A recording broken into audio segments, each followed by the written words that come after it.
Billions worldwide still rely on firewood and charcoal for cooking, methods that endanger health and the environment. At the Nigeria Climate Change Forum, stakeholders emphasized the urgent need for innovative solutions to drive a sustainable transition. Here's the report. As the forum wrapped up in Abuja, discussions ignited a sense of urgency over 70% of Nigerian households that depend on traditional fuels, with women and children bearing the greatest burden. Minister of Women Affairs Iman Suleiman Ibrahim highlighted how climate change disproportionately affects women, yet excludes them from decision-making.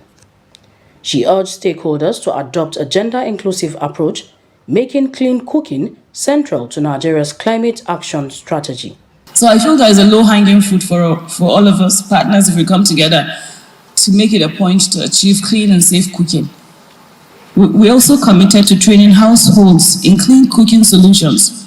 We'll provide training for 1 million households on using clean cooking technologies, such as clean stoves, to reduce both health risk and environmental impacts. We're committed to equipping 1 million women with the skills and knowledge needed to adopt sustainable farming practices that enhance food security and resilience to climate-induced shock.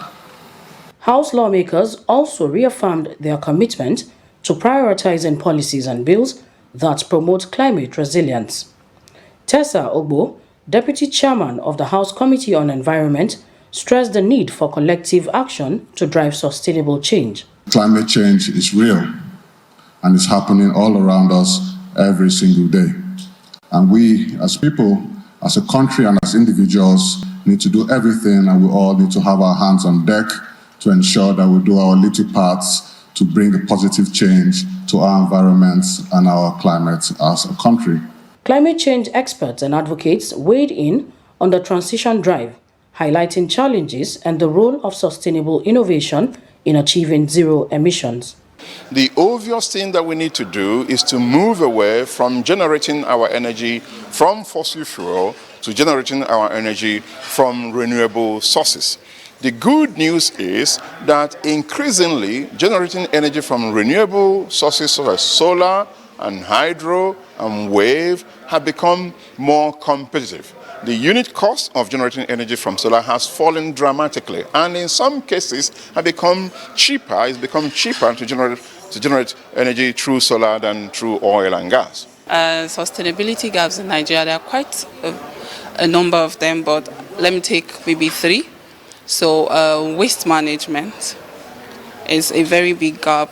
We do not have a lot of waste management companies, because if we say we're going to leave that to the government, it's also not going to be sustainable, because truthfully, it's not everything that the government can do. We too have to come out to do that. And then the case of flooding also is also something that the government has to take seriously and make sure that they put more efforts to be able to mitigate all of this.